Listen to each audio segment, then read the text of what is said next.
I was folding laundry when my mom called and ruined Christmas. My name's Tyler. I'm 35. I live just outside of Portland with my wife, Emma, and our two boys, Micah, 6, and Jonah, 4. Jonah is on the spectrum. He doesn't speak much yet, and loud noises bother him, but he's bright in his own way. He lines up his dinosaurs by color, taps out rhythms on the table that sync with music playing in the background, and hugs you like he means it. Micah's the classic big brother, protective, curious, a little too confident for his own good. They're both good kids, better than I probably was at their age. Anyway, I was in the middle of folding Micah's dinosaur pajamas when the call came in. Mom, my phone lit up. I wiped my hands on my jeans and picked up. It was Christmas morning. I figured it was the usual, a last-minute ask to bring the cranberry sauce, or maybe just a cheerful Merry Christmas and a reminder not to be late. But her tone wasn't cheerful. It was cautious. "Hey, honey," she said. Her voice was tight, stretched too thin over something she didn't want to say. "Morning," I said, cheerful enough for both of us. "We're just getting dressed. The boys are bouncing off the walls. They've been up since 6. She hesitated. "That's what I wanted to talk to you about." I paused. "About the boys? About Christmas?" She exhaled, and I could hear plates clinking in the background, the low murmur of conversation. "We've set a special table this year. For the kids." "Okay," I said, drawing the word out like a thread. "For your brother's kids. You know they're older. They'll be at their own table, with games and coloring and, just a nice setup." I blinked. "Cool. So you want Micah and Jonah at the main table?" There was another pause. Longer this time. "Well," she said carefully, "we were thinking it might be better if Jonah sat with you. Or maybe not at the kids' table. Just so things don't get too disruptive." I felt the edge of the folded pajama top in my hands grow tighter. "Disruptive? I mean," she said quickly, "you know how Jonah gets when there's too much noise.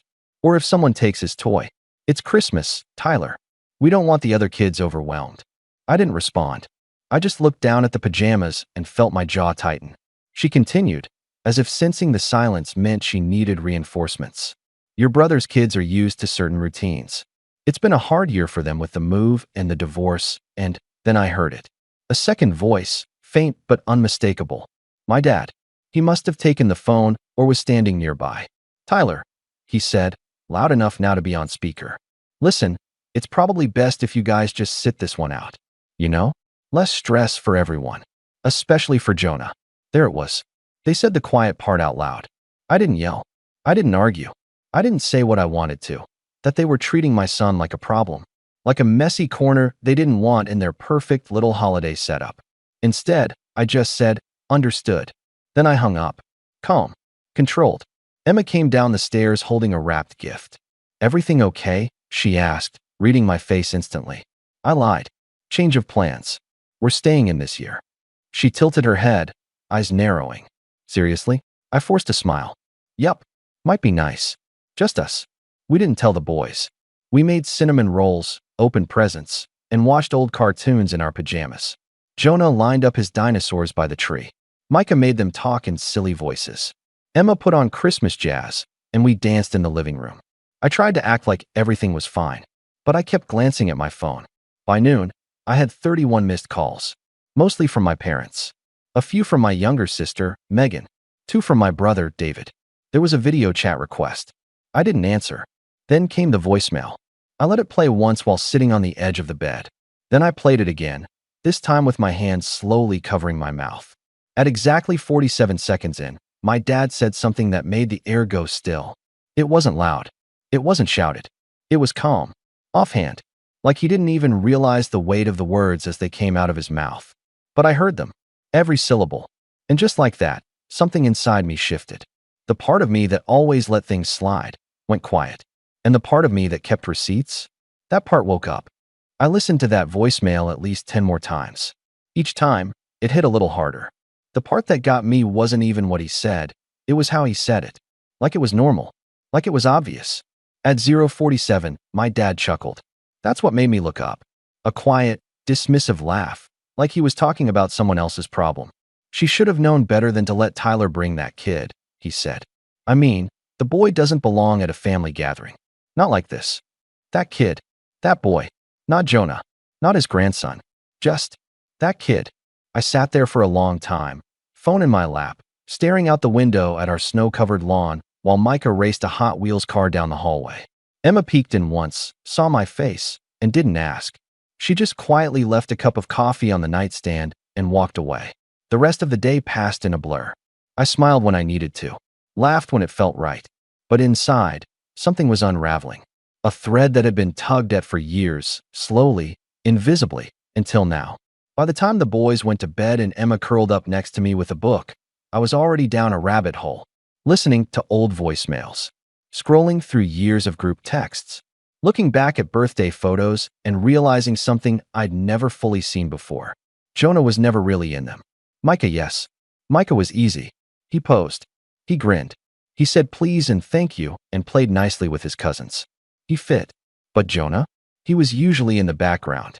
Sometimes not there at all. Sometimes cropped out. There was a picture from last Christmas. David and his kids sat at the center of the big dining table, all in matching red sweaters. Megan and her boyfriend were on one side, Mom and Dad on the other. Emma and I were near the end, smiling. Micah sat next to me with a candy cane in his hand. Jonah wasn't in the shot. I remembered that day. He'd had a meltdown when David's oldest son grabbed one of his toys without asking. The lights were too bright. The room was too loud. Emma had taken him into the den to calm down, and they missed dinner. No one brought them a plate. No one even noticed. I closed the photo app and stared at the dark ceiling. Everything started lining up like a crime scene wall. The little comments, the sudden schedule changes, the looks, and every time I convinced myself I was imagining it, that they were trying, that it was complicated, that family meant forgiveness. But now I wasn't so sure. The days after Christmas were radio silence. No apology, no explanation, just a few awkward texts from Megan, hey, you good? And Mom's been upset, followed by silence when I didn't respond. Then came New Year's Eve. Emma and I were settling in with popcorn and a Pixar movie when my phone buzzed. It was Megan again. Are you coming to Dad's birthday tomorrow? I stared at the message. January 1st. Right. Dad's birthday always got folded into the New Year's chaos. Usually a family dinner. Cake. A few toasts. The usual. Before I could reply, she sent another one. David said he's bringing the kids again. Just FYI. There was no apology in it. No awareness. Just logistics. Emma leaned over, reading the messages upside down. You're not actually considering going, right? I shrugged. Maybe. I don't know. She folded her arms. Tyler, I just want to see something, I said. She sighed. You mean you want to give them another chance? No, I said slowly. I want to confirm what I already suspect. So we went. We dressed the boys in nice clothes, button-downs, and little bow ties. We brought Jonah's noise-canceling headphones and his comfort toy, a squishy dinosaur with a fraying tail. Emma packed snacks and juice boxes, and I warned both kids that we might not stay long. When we arrived, David's Tesla was already parked outside, pristine and shiny in the driveway like a monument. His kids, Jackson and Lily, ran barefoot through the front yard, chasing each other with Nerf guns. David leaned against the porch railing, scrolling through his phone in a cashmere sweater. Tyler, he said without looking up. Hey. I gave him a nod. Hey. Inside, the house looked the same. Same decorations. Same furniture. But there was a weird energy. Mom greeted Micah with a hug and ruffled his hair, then looked at Jonah like she didn't know what to do with her hands. Jonah clung to my leg, squeezing the dinosaur. Hi, sweetie, she said to him, voice forced. Then she turned to Emma. There's some food in the kitchen if you want to grab a plate before it's gone. I think David's kids are watching a movie in the guest room. Emma nodded stiffly. The party was small, just us, David's family, Megan, and our parents. Casual. Low-key. Or so it seemed. When we went to sit down for dinner, I noticed the seating arrangements. Again, 3 tables. One large rectangle for the adults, one smaller table for David's kids, and a side table with a plastic folding chair next to the kitchen entrance. A paper plate with Jonah's name on it sat there. Not Micah's, just Jonah's. Emma and I locked eyes. My mom looked up from her seat. Oh, we figured Micah could sit with the cousins, right? And Jonah can be near you. That way if he needs space, he's not in the middle of everything. I said nothing, just sat. Emma took Jonah in her lap and quietly fed him from our plate. Micah sat with Jackson and Lily, clearly confused but too polite to say anything. At one point, he turned to us and whispered, "Can Jonah sit here too?" David overheard and chuckled. "Nah, buddy. Jonah likes his own little setup, remember?" I clenched my fork tighter. After dinner, while the kids played in the den and the adults chatted over coffee, Dad stood up to give a little birthday toast. Everyone gathered around. I stood in the corner, Jonah in my arms. "I just want to thank everyone for being here," Dad said. "Another year, another gray hair, but surrounded by the best family a guy could ask for." Megan smiled. David raised his cup. Mom dabbed her eyes. Then he added, "It's been a blessing watching the grandkids grow up. Jackson and Lily are just the light of our lives, aren't they?" Emma flinched next to me. And Micah, of course. Such a smart kid. Always curious, always polite. He didn't say Jonah's name. Not once. I felt Emma's nails dig into my arm. "Let's go," she whispered. But I stayed frozen. I couldn't move. Not yet. Then it happened. David laughed and said, "Micah's the only reason I haven't stolen Tyler's entire family. The kid's basically a mini Jackson at this point." The room laughed. Everyone but me. Then Mom turned to me, wine glass in hand, and said, "You and Emma really did good with Micah. You must have gotten lucky the second time." I felt the words hit like a slap. Lucky. The second time. Emma grabbed my arm. "Tyler." I held up a hand. "We're fine." "No, we're not," she snapped, grabbing the diaper bag. "We're done." She stormed out with both kids. I followed a few minutes later, after silently clearing our plates. No one stopped me. No one called after us. Not even my mother. The ride home was quiet. The kids fell asleep in the back seat. Emma stared out the window, her face set. "You still think you're imagining it?" she finally asked. "No," I said, "because I'm done pretending. I'm done being polite to people who treat our child like an afterthought." "I know," I said. "Do you?" Her voice cracked. "Because I feel like you keep waiting for them to wake up and see him. But they won't. They don't want to." I nodded slowly. "You're right.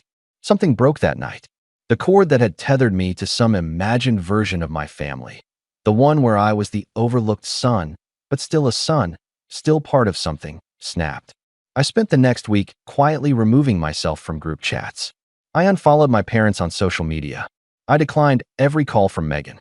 I didn't answer when David texted, "Did you seriously ghost us over a birthday party?" I ghosted them because I needed space. But more than that, I needed to think. Because something had shifted. And for the first time, I wasn't just sad. I was angry. Not loud, messy anger. Not the kind that burns out fast. The quiet kind. The kind that plans. And when I say I started planning, I don't mean petty revenge. I mean something deeper. Something that would make them look at each other one day and ask, "When did we lose him?" And the answer would be Christmas morning, when they told me not to come. When they set a table for everyone but my son, and thought I wouldn't remember. I didn't realize how heavy it all was until I finally started putting it down. In the weeks that followed Dad's birthday, the silence between me and my family stretched out like a taut rope, ready to snap. I didn't return calls. I didn't reply to texts. And for once, I didn't feel guilty about it. I'd spent years doing what I thought was the right thing, biting my tongue, showing up, staying quiet so that everyone else could stay comfortable.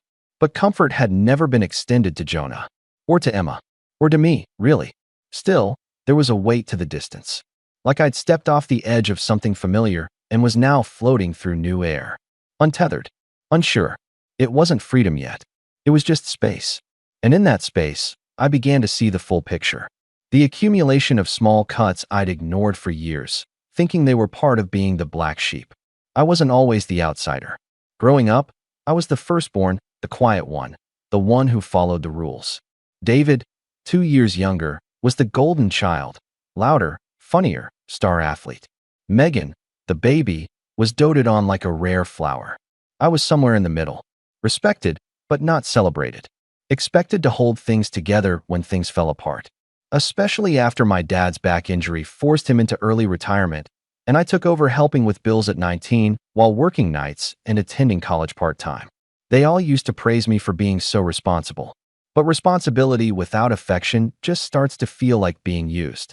After Christmas and Dad's birthday, something inside me collapsed under the weight of years of being useful and invisible. I wasn't okay. I tried to fake it for the kids, but Emma saw through it. She always did.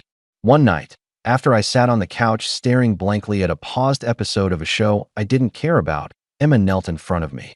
"You've got to let yourself be angry," she said. "You keep trying to carry it like it didn't happen. But it did. And it hurt. You don't have to be fine yet."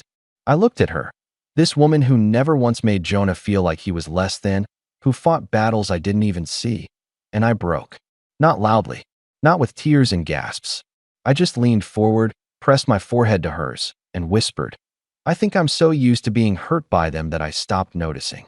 Emma held my hands and said nothing, just stayed there with me in the quiet. That moment cracked something open. I stopped pretending. I started writing everything down, not for them, but for me. Late nights, after the boys were asleep, I'd sit at the kitchen table and pour out every memory, every slight, every word that once seemed too small to mention, but now felt like part of a larger wound. I filled a notebook in 2 weeks. At work, I threw myself into projects. I was a systems analyst at a mid-sized firm, and I started taking on complex cases other people passed on. It wasn't about the job, it was about control. Solving problems no one else could solve made me feel useful again. Like I mattered. Like I wasn't invisible. Emma noticed. One night, she said, "You're working like you're trying to outrun something." "I am," I said. "What happens when it catches you?" I didn't answer. I didn't know. Then came Micah's school project. "I need to do a family tree," he said one afternoon, holding up a paper with a drawing of a big tree and empty spaces for names. I froze. He handed me a marker. "Can we start with you and Mommy?" I wrote our names. Then Jonas. Then his. Then he asked, "Should I put Grandpa and Grandma? Or just Mommy's side?" I looked up at him, his small face tilted in innocent curiosity, not knowing that question carried the weight of generations. "Let's just do Mommy's side for now," I said. Micah shrugged and colored in the leaves. That night, I looked at the paper again. All that blank space on my side of the tree. It didn't make me sad. It made me determined. If my family didn't want to see Jonah, if they couldn't handle the shape he took in this world, then fine. I'd build him a world that did. A tree with new roots. A foundation that didn't bend around other people's comfort. I started looking for local support groups. Found a dad's group for parents of neurodivergent kids. I didn't expect much. I figured I'd sit in the back, nod, maybe share a thing or two, and leave. But the first meeting changed everything. There were 5 of us, all dads, all tired in that deep, soul-level way. But they talked like I hadn't heard men talk before. Openly, vulnerably, honestly. They didn't sugarcoat things. One guy, Jamal, said his daughter hadn't slept through the night in 4 years. Another, Luis, said he'd lost 3 friends after they made a joke about his son acting like a robot. I shared my story too. Not the whole thing, just the Christmas morning call. The voicemail. The table without Jonah's name on it. Jamal nodded and said, "It's always the ones closest to you who want your kid to be easy. Not better. Not supported. Just convenient." I let out a breath I didn't know I was holding. We met every 2 weeks after that. Some nights, we talked about meltdowns and IEP meetings. Other nights, we talked about dreams, things we wanted for our kids beyond just surviving. I started feeling less alone. More real. Like I wasn't just holding the pain in my chest anymore. I was turning it into something. Then, about 3 months after Christmas, I got a call from an old college friend, Ben, who worked at a tech nonprofit. He'd seen one of my LinkedIn posts about accessible design, something I'd started caring about more deeply since Jonah started using communication apps. And he said, "We're looking for someone to lead a project on adaptive interfaces for kids with sensory sensitivities." You popped into my head immediately. I almost said no. I almost defaulted to that old version of me, the one who played small so no one felt threatened. But I didn't. Instead, I said, "Tell me more." The project was intense. Grant-funded, high visibility, a lot of moving parts. I had to lead a team, present to stakeholders, and meet with families for user testing. It was work that mattered. Work that could change lives, including Jonah's. Emma supported me every step. She took on more at home, coordinated therapies, managed the chaos of raising 2 wild, beautiful boys so I could focus during the day. Sometimes I'd come home and just sit on the floor while Jonah climbed into my lap, his dinosaur tucked under one arm, and I'd think, they don't know this version of him. The quiet joy, the soft humming, the way he said dada, like it was a spell. They never tried to know him, but someone else would. At the 6-month mark of the project, we launched our beta interface. It wasn't perfect, but it worked. Kids responded well. One nonverbal girl used it to request her favorite snack for the first time. Another boy used it to ask for music, Beethoven, of all things. I cried in the parking lot that day, not because I was overwhelmed, but because for the first time in a long time, I felt like I was exactly where I was supposed to be.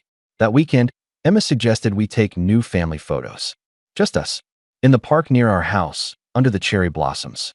We wore mismatched pastels, let the boys run wild, and asked the photographer to capture moments, not poses.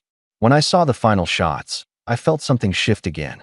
There was a photo of Jonah on my shoulders, arms raised, laughing. There was Micah pulling Emma by the hand through a field of flowers. There was me, standing still, holding all of it together, not because I had to, but because I wanted to. I printed the photo of Jonah and me and put it on my desk at work. Then I printed another and mailed it in an envelope. No note, just the photo.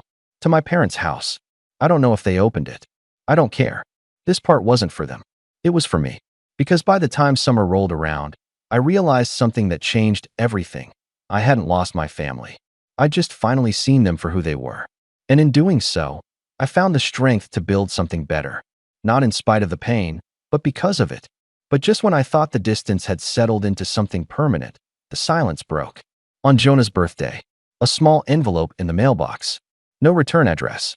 Inside was a card. Cheap, generic, with a teddy bear holding balloons. Inside, a single line. Let us know when we can meet him. For real this time. No signature. Just that. Emma found me holding the card and said, "Do you believe them?" I stared at the handwriting. Familiar. Hesitant. "I don't know yet," I said. But something told me. This wasn't an apology. It was a trap. And this time, I wasn't walking into it blindly. Because I had a plan. A quiet one. One they'd never see coming. I didn't respond to the card. Not right away. I set it down on the kitchen counter and watched it for 2 whole days like it might sprout teeth and bite me if I got too close. Emma asked once more if I wanted to talk about it, and when I didn't, she let it be. She knew I wasn't ignoring it. I was studying it, turning it over in my head the way a jeweler examines a stone for cracks. And there were plenty of cracks, starting with the fact that it wasn't signed. I knew that handwriting. It was my mom's. Careful, slightly tilted letters with the capital L leaning too far left. I'd seen it on birthday cards, report cards, and notes tucked in my lunchbox in the 2nd grade. It wasn't David's. It wasn't Megan's. And it sure wasn't my dad's. That man hadn't handwritten anything since the 90s. Let us know when we can meet him. For real this time. What did that even mean? For real this time? As if the last 6 years of Jonah's life were just a dress rehearsal. As if now, suddenly, they were ready to pretend they cared. Probably because they thought he'd grown out of it.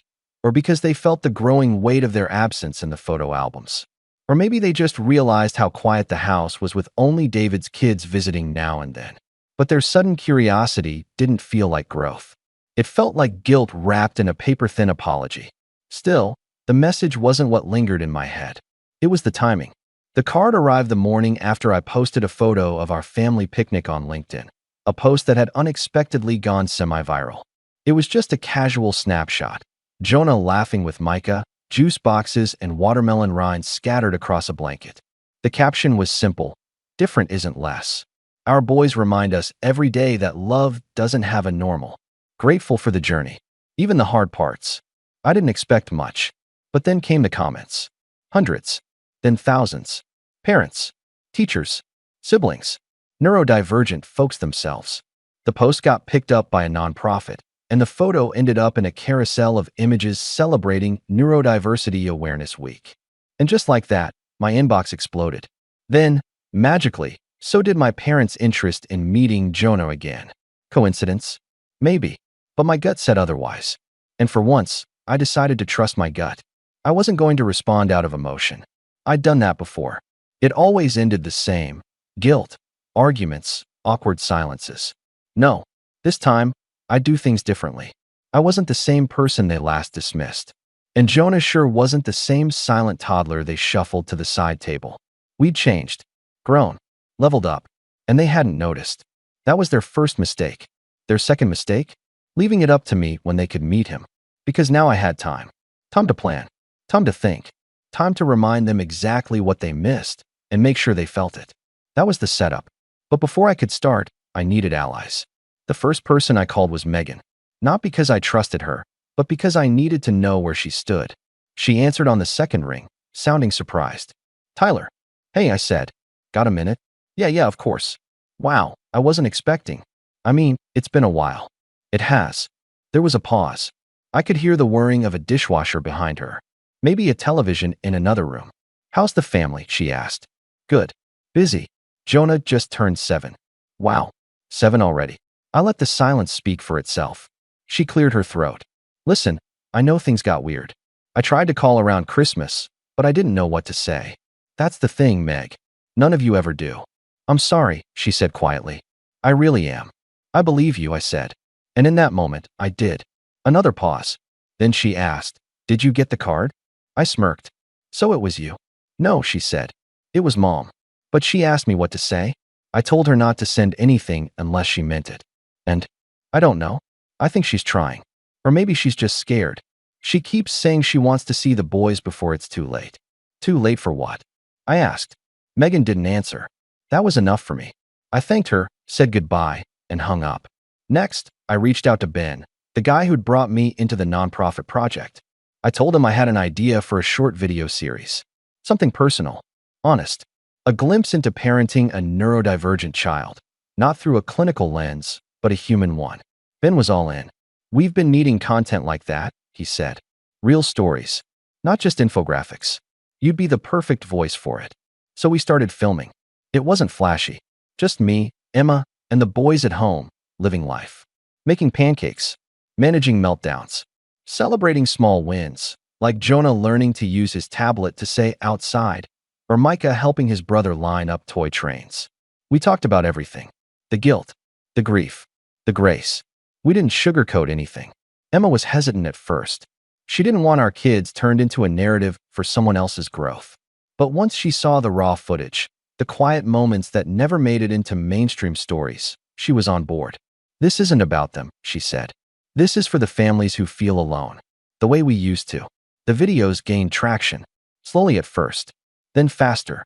People shared them, commented, sent messages like, "This made me cry," and "I finally feel seen." One mom messaged us saying her in-laws had started treating her son differently after watching our series. I shared the first video privately with Megan. She texted back a few hours later.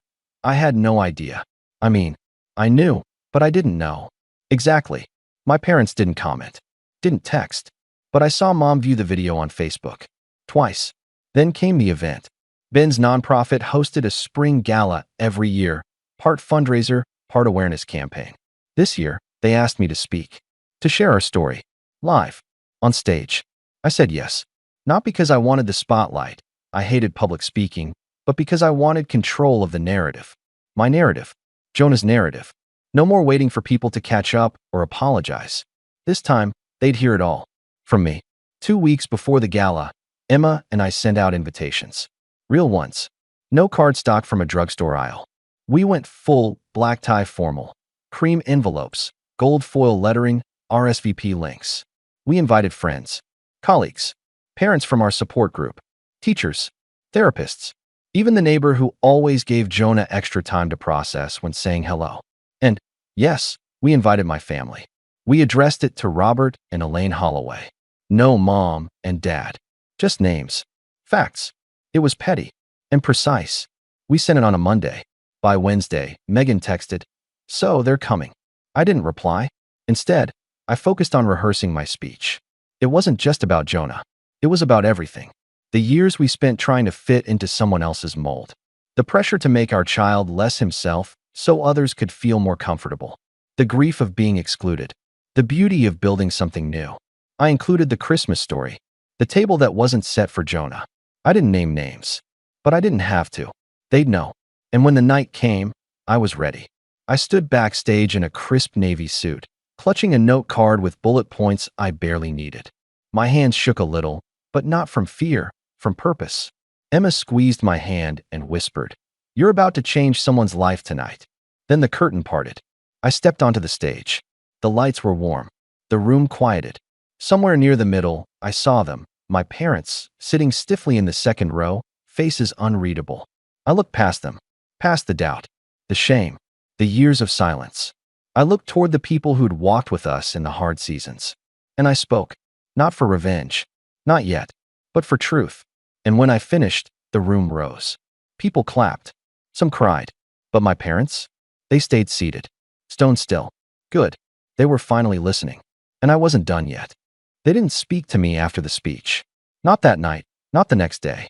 Not even after the video of the gala went viral, 400,000 views and counting. Not when friends tagged them in the comments. Not when local news picked it up for a community spotlight segment. Not when the message became something bigger than me. And that silence? That was the moment I knew I had won. Because silence, for people like my parents, is just denial's last breath. For weeks, they said nothing. Megan texted a few times, mostly cautious feelers. Mom's been quiet. Dad keeps watching the speech on YouTube. They're not sure how to reach out. I never responded. Because I wasn't waiting anymore. I was moving. Fast. See, while they were sitting in that second row, still trying to figure out if they should be offended or ashamed, I had already started the final act. It began with a decision I'd made quietly months before. Back in February, after everything fell apart and the dust was still settling, I'd reached out to an estate attorney. Not because I was planning for death, but because I was planning for protection. My kids, especially Jonah, deserved a future shielded from people who only showed up when it benefited them. Emma and I set up a trust. Airtight, future-proof, and private. All assets, including the house, the savings, and my new equity stake in the nonprofit's tech division, would pass directly to the boys. No probate, no interference, and no room for negotiation. But that was just the beginning. The real move came when I decided to change Jonah's godparents. Originally, in a moment of naive optimism years ago, we had listed my parents. We figured their family, and at the time, I still believed they'd rise to the occasion if something happened to us. But after Christmas? After the side table? After the voicemail? No, absolutely not. So I changed it. We sat down with Luis and Jamal, the dads from the support group. Men who knew what it meant to fight for their kids. Who'd shown up more in 6 months than my family had in 6 years. I asked them, together, if they would take on that responsibility. Luis cried. Jamal said, I already do. We made it legal 2 weeks later. And I sent copies of the documents to my parents. No note. Just facts. Here's what you lost. Here's how final it is. The next part was trickier. It required patience. See, my parents were pillars in their local church. Always hosting potlucks and prayer nights. Dad sat on the board. Mom volunteered in the nursery. Reputation mattered to them, a lot. And I knew they hated that no one in their community knew the real story. That most still assumed they were doting grandparents to all their grandkids. But the gala changed that. People started asking questions. One Sunday, a family friend messaged me. Your speech moved me. I didn't know Jonah had been treated that way. I'm sorry. Another wrote. I saw your parents at church. They looked uncomfortable when your name came up. Just thought you should know. I didn't respond to those either. I just watched the pressure build. Until the day my mother showed up at our door. It was a Tuesday. Jonah was at therapy. Micah was at school. Emma was working from the kitchen table. I was home, fixing a loose door hinge.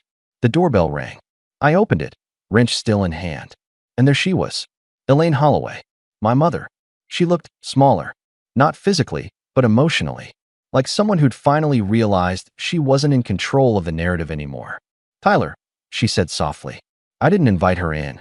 I stepped outside, closed the door behind me, and leaned against the porch post. She flinched at the barrier, but didn't challenge it. I've been trying to reach you, she said. I know. She swallowed. I saw the videos. The speech. All of it. And I didn't know, she whispered. I didn't realize how much we hurt you. I stared at her. You called my son disruptive. You told us not to come on Christmas. That's not realizing. That's choosing comfort over kindness. I was scared, she said, voice cracking. I didn't know how to handle it. I thought I was protecting the other kids. No, I cut in. You were protecting your image of what family was supposed to look like. Jonah didn't fit, so you pushed him to the margins. She looked away. I let the silence hang for a moment. Then I asked, why are you really here? She hesitated, then finally said, we want to be part of your lives again. Whatever it takes. I'll apologize to Emma. To the boys. I'll do anything. I studied her. And for a second, I almost believed her. Almost. But then I remembered the voicemail. And the side table. and the years of maybe next time and just try to make him behave. So I said this: you don't get to pick the chapter you walk back into. We're not frozen in time waiting for you. We moved on. We healed without you. And Jonah? He's thriving without ever needing your approval. Tears welled in her eyes. So that's it. I nodded. You made your choice. Now we're making ours. I turned and opened the door. But before I stepped inside, I said one last thing. You didn't lose us because you made a mistake, Mom. You lost us because you kept making it, even after we told you it hurt. Then I closed the door. No yelling. No drama. Just the clean, final sound of a chapter ending. In the months that followed, the fallout rippled. Word spread in their community. Not from me. I never once said a negative word about them in public, but from their absence. From people noticing the way Emma and I thrived without them. From the things we didn't say and the people we invited instead. At the next spring fair, Jonah rode the carousel with Jamal's daughter, laughing with his hands flapping in joy. Micah ran through the booth lines with Luis's son, both of them face-painted and sugar-rushed. Emma and I sat on a picnic blanket, arms linked, watching our boys live. Free, unapologetic, uninvited by anyone who couldn't love them wholly. And that's when it hit me. Revenge didn't need to be loud. It didn't need to be cruel. Sometimes the most powerful revenge is simply moving on so completely that the people who once made you feel small can't even find a way back in. They didn't lose us all at once. They lost us inch by inch. And we never looked back.